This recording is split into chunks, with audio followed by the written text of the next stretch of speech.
Commander Jack Murphy stood at the large window of Earth Defense Fleet headquarters, his eyes fixed on the stars.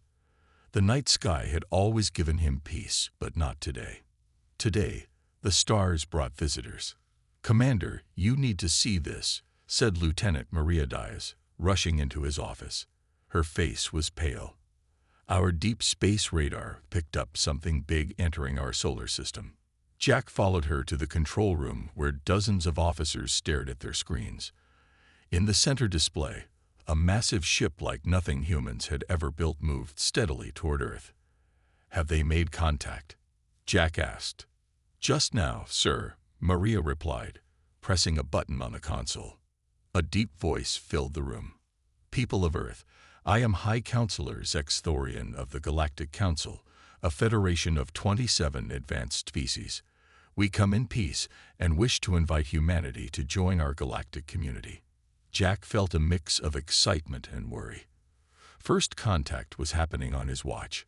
3 days later, after countless emergency meetings, Earth's leaders agreed to send a delegation to meet the aliens properly. Jack was chosen to join Ambassador Lisa Kent and Dr. Alan Wright, Earth's leading xenobiologist.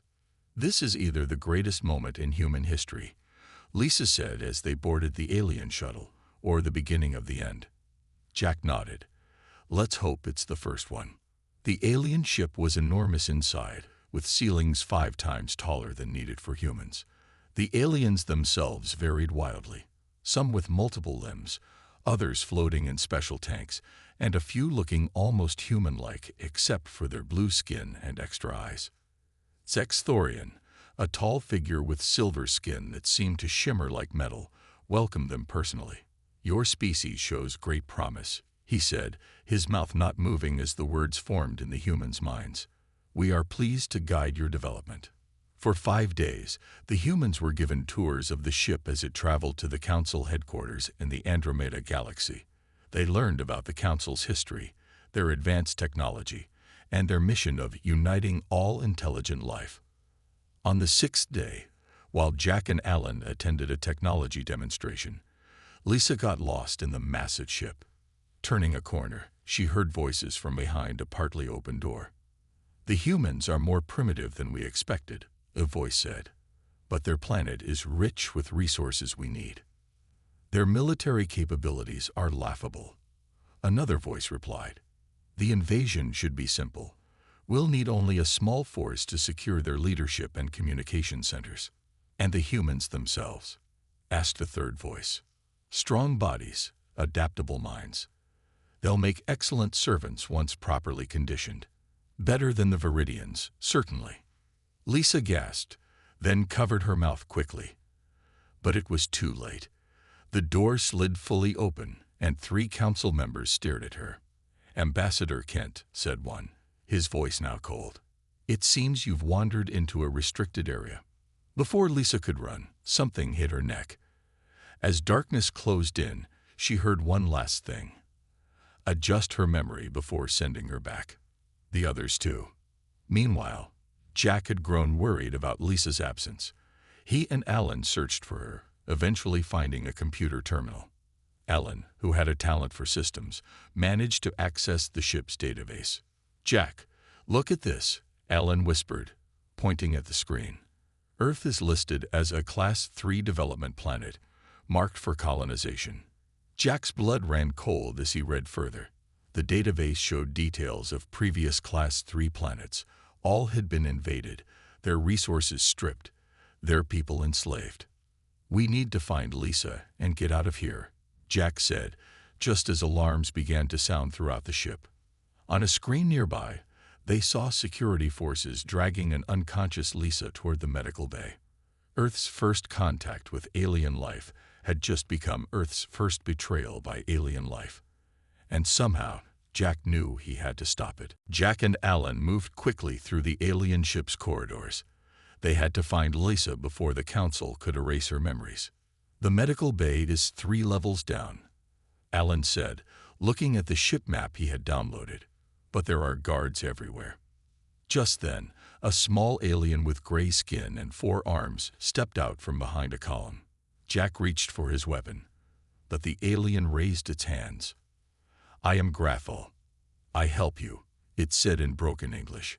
"I heard humans in danger. My people, Viridians, also tricked by Council. Now we slaves." Jack looked at Alan, unsure if they could trust this creature. But they had few options. "We need to reach the medical bay," Jack said. "Our friend is there." Graffel nodded. "Follow. I know hidden paths." The alien led them through service tunnels and maintenance shafts too small for the larger Council species. As they crawled through a narrow passage, Graffel explained how his people had also been invited to join the Council 100 years ago, only to have their planet stripped of resources and their people forced into service.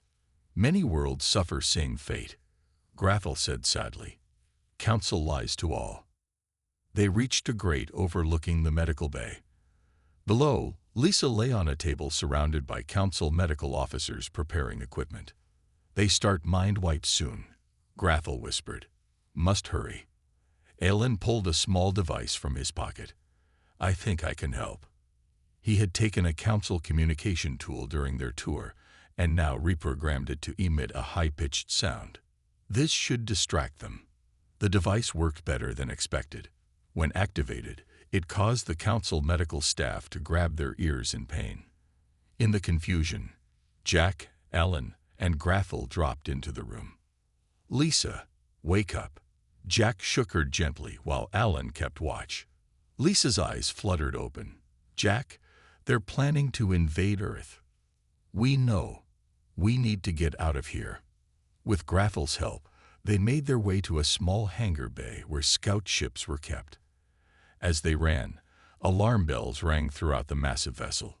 "I can fly one of these," Alan said, looking at the small scout ship. "The controls are similar to what they showed us."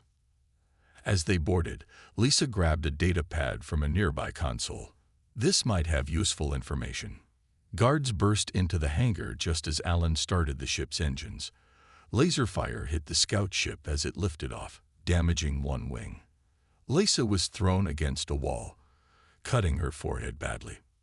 "Hold on," Alan shouted as he pushed the ship forward, crashing through the hangar's force field into space. The massive Council ship turned to pursue them, but Alan activated the scout ship's faster-than-light drive. "I'm setting course for Earth," he said, "but the navigation system is damaged. I'm not sure where we'll end up." The stars stretched into lines around them as the ship jumped into hyperspace. When they emerged, nothing looked familiar. "Where are we?" Lisa asked, holding a cloth to her bleeding head. Ellen checked the broken instruments. "I don't know. Far from Earth, that's all I can tell." Jack looked at the data pad Lisa had grabbed. It showed details of a diplomatic fleet already heading to Earth, the first wave of the invasion. "We need to warn home," Jack said. "But how?" Grathel pointed to the ship's communication array. "Send message through Council emergency channel. Short message better. Less chance track." Working together, they crafted a warning message and compressed it into a tiny data packet.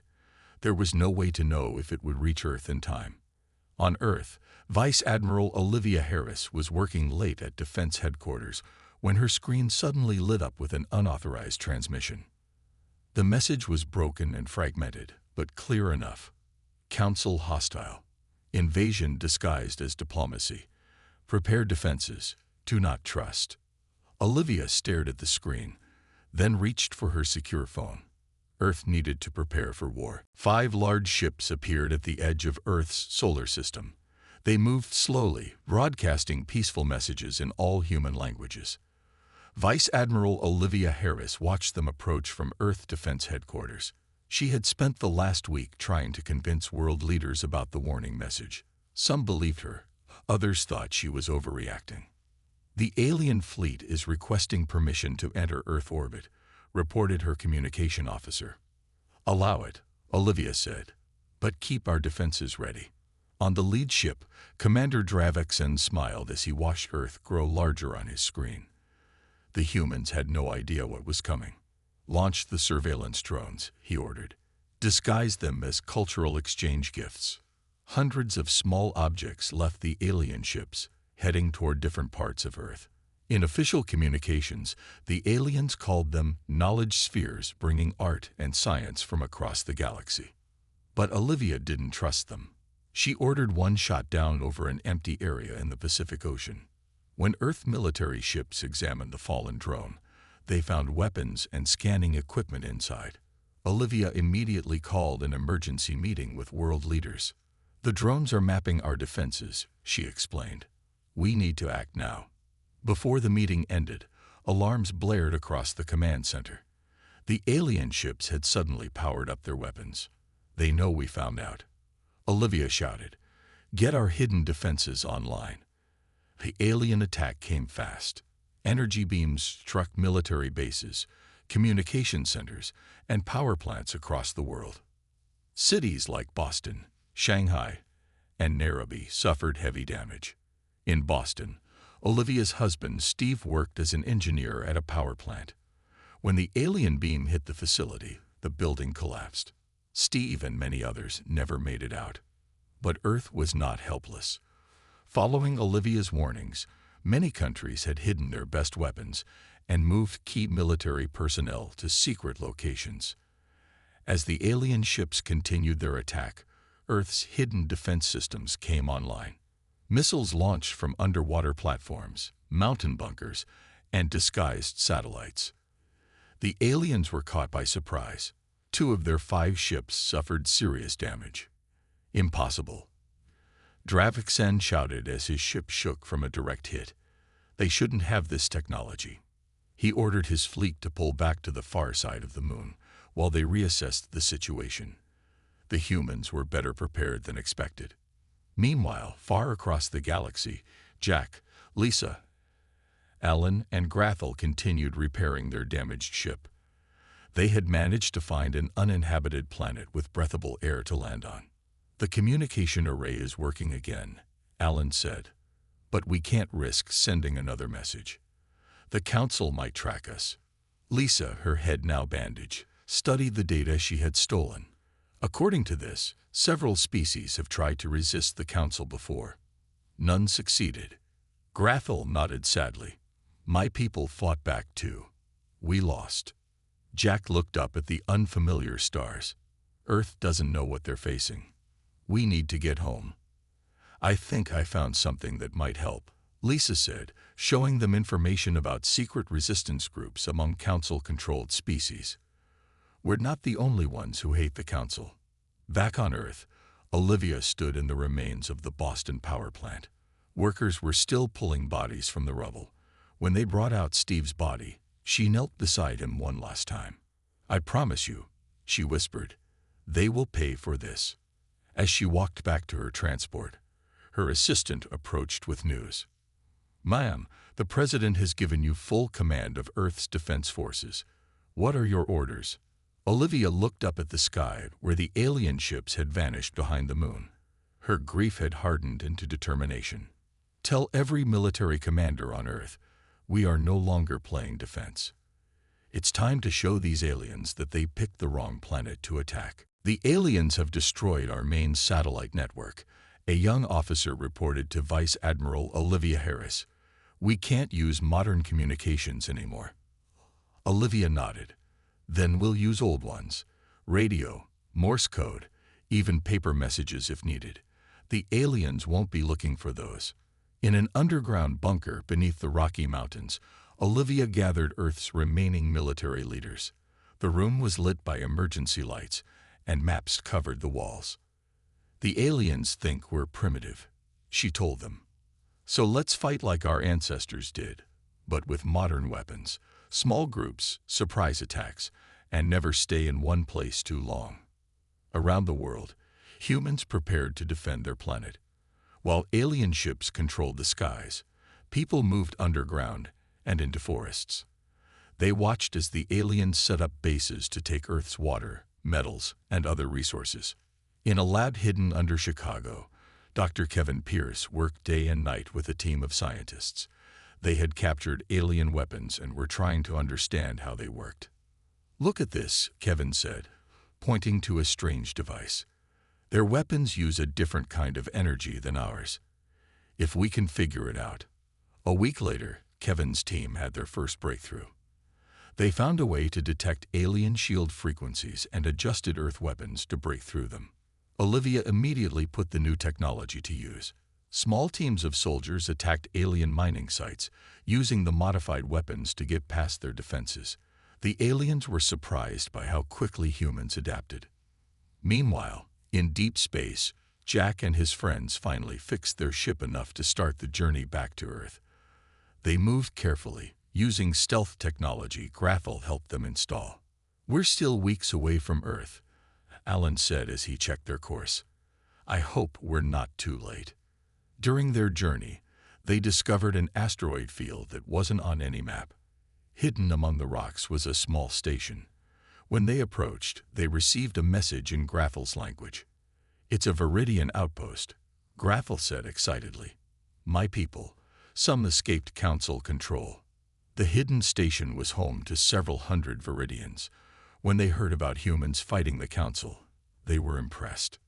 "No species has ever fought back so well in their first encounter," said Elder Krill, the Viridian leader. "Perhaps humans can do what we could not." Jack showed the Elder their data about other unhappy species under Council rule. "We need allies," he said. "Together, we might have a chance." Back on Earth, Council Commander Dravixen was growing frustrated. His reports to the Galactic Council downplayed how well humans were fighting, fearing he would be punished for not winning quickly. "These humans are like insects," he told his officers. "When we step on them in one place, they appear in another." He decided to send a message to Earth's leaders. On screens across the planet, his face appeared. "People of Earth," he said, "your resistance is impressive but futile. Surrender now, or we will use our planet-cracking weapons to split your world in half." In her bunker, Olivia watched the message. Then she sent her reply. "We are considering your offer. We request 3 days to consult with all Earth nations." When her officers looked confused, she explained, "We're not surrendering. We're buying time." She turned to Kevin. "How close are you to getting into their computer systems?" "Very close," he replied. "We've created a virus that should work on their ships. We just need a way to deliver it." Olivia smiled for the first time since the invasion began. "Then let's make them think we're giving up, while we prepare our real response." In space, Jack and the Viridians sealed their alliance.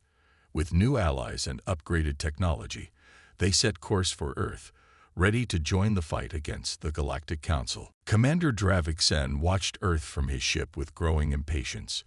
3 days had passed since the humans asked for time to consider surrender. His officers were getting restless. "Sir, we're receiving a message from Earth," his communication officer said. On the screen, Vice Admiral Olivia Harris appeared. She looked tired and defeated. "We need 2 more days to bring all nations into agreement," she said. "Some are still resistant to surrender terms." Dravixen smiled. "Very well. 2 more days, but no more. We are being generous." When the screen went dark, he turned to his second-in-command. "The humans are breaking. Soon, they will serve the Council like all the others." But in her underground bunker, Olivia was far from defeated. As soon as the call ended, she turned to her team with determination in her eyes. "Kevin, how's the virus coming along?" Dr. Kevin Pierce looked up from his computer. "It's ready. The code should disable their shields and weapons for about 15 minutes, but we still need to get it into their main systems." "We'll find a way," Olivia said. "Now show me the reports from our spy drones." Earth had been very busy during these days of fake surrender talks. Small, unmanned aircraft had been mapping alien positions.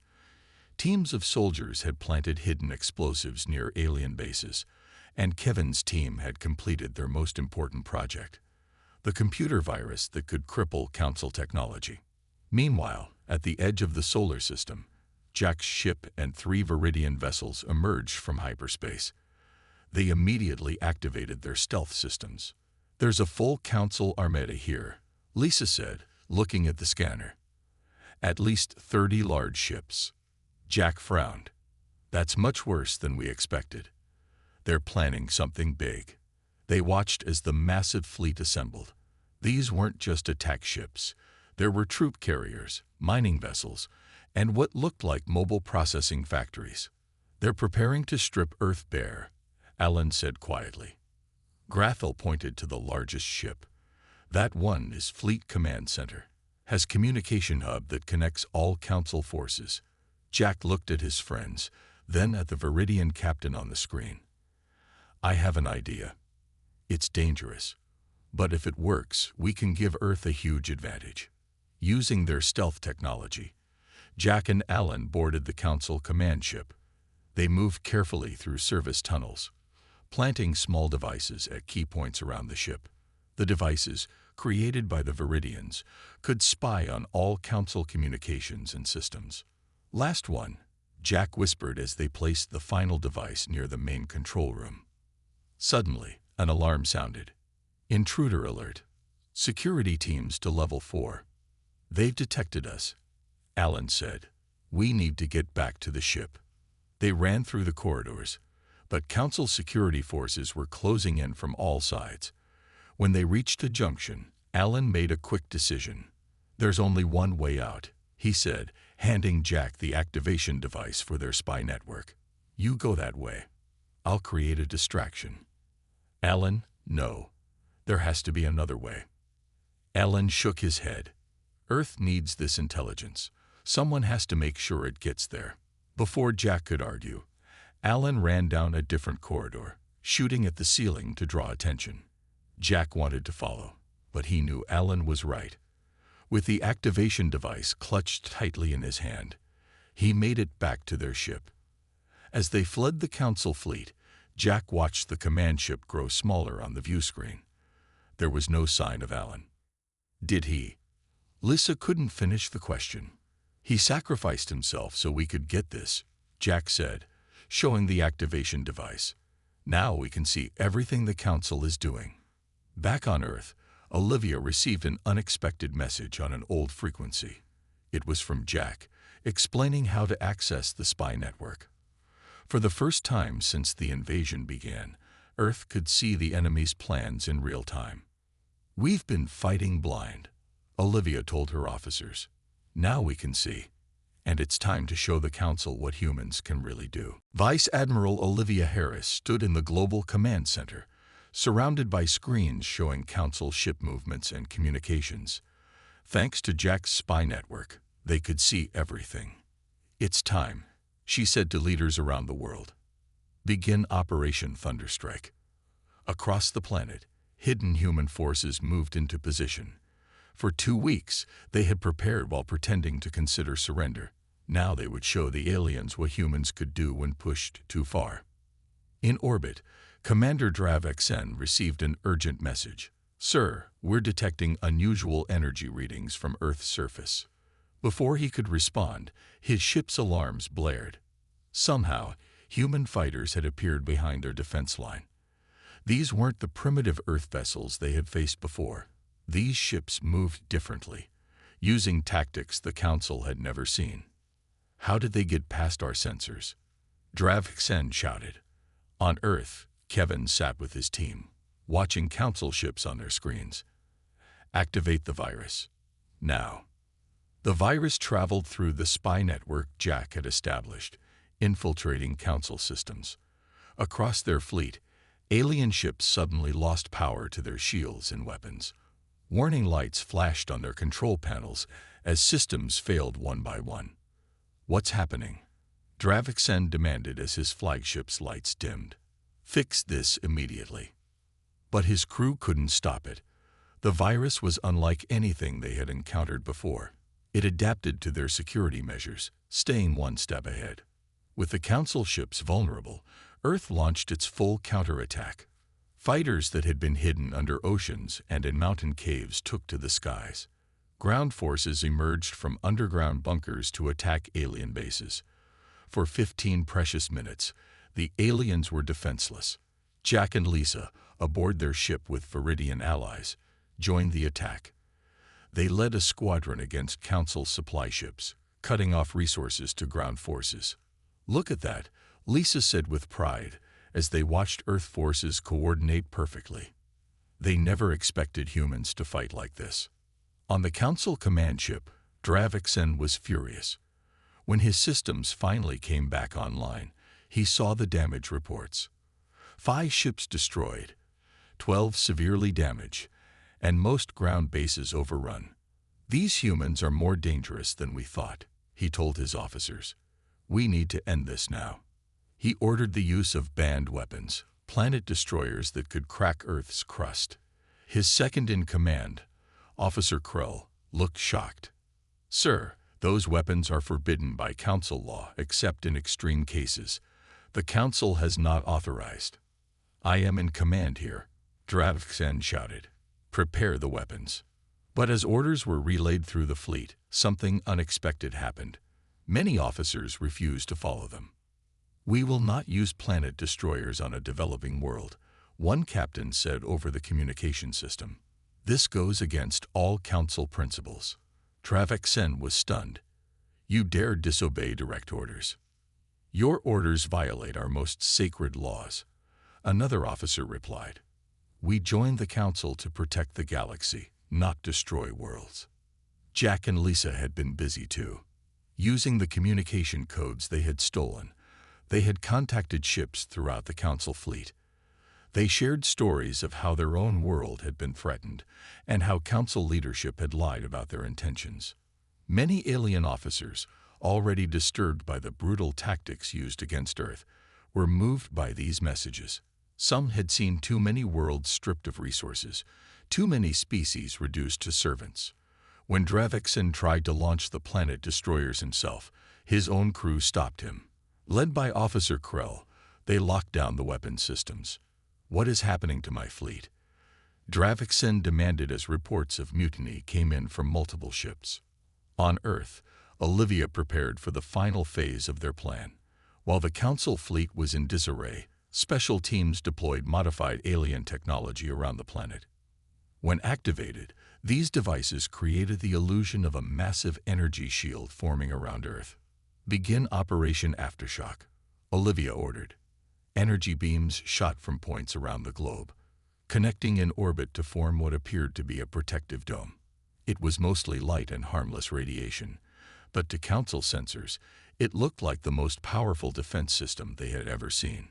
The message sent to the Council fleet was simple: any attack on Earth will be reflected back at the attacker with twice the force. Test us if you dare. Commander Dravixen watched in horror as his fleet fell into chaos. Half his ships refused to follow orders. Earth's apparent shield technology had scared many of his officers. And worst of all, the Council High Command was demanding answers. "We need a new strategy," he told his loyal officers. "We can still win this war." But Vice Admiral Olivia Harris and her team were one step ahead. The time had come for Earth's true revenge, not destruction, but truth. "Begin the broadcast," she ordered. Jack and Lisa, working with their Viridian allies, had compiled thousands of secret Council files. These included plans for conquering worlds, lists of planets already stripped of resources, and most importantly, recordings of Council leaders discussing how they tricked species into serving them.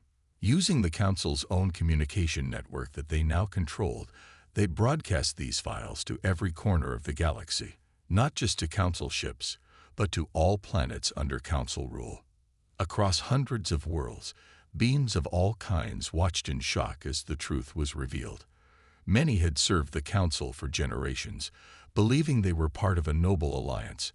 Now they saw how they had been manipulated and used. On the Council homeworld, civilian leaders watched the broadcasts with growing anger. Council members who had grown rich from exploiting other worlds tried to dismiss the evidence, but it was too late. The truth was spreading too fast to stop. "What have you done?" Dravixen screamed at his communication officer. "Shut down the broadcast." "I can't, sir," the officer replied. "It's coming from too many sources." The broadcasts continued for 3 days. By the end, protests had broken out on dozens of worlds. Ships from many species left their council duties. The Great Galactic Council, which had ruled for thousands of years, was falling apart. On Earth, Olivia received a message from a group calling itself the Council Reform Movement. They requested permission to send representatives to discuss peace. When the small ship landed in a field outside the ruins of Boston, Olivia was there to meet it. From the ship stepped several aliens, including a tall, dignified council member with blue skin. "I am Councillor Varn," the blue alien said. "I represent those of us who have fought against corruption within the council for generations. Thanks to your actions, we now have the support to make real change." Olivia studied him carefully. "How do we know this isn't another trick?" "Because we need you," Varn answered honestly. "What your world did, fighting back successfully, then choosing truth over destruction as your revenge, it has changed everything. Many species now look to Earth for leadership." 2 weeks later, Jack and Lisa arrived back on Earth. They were welcomed as heroes. In a ceremony attended by representatives from 27 species, Earth officially rejected council membership, but accepted a role in creating a new galactic alliance, one based on true equality.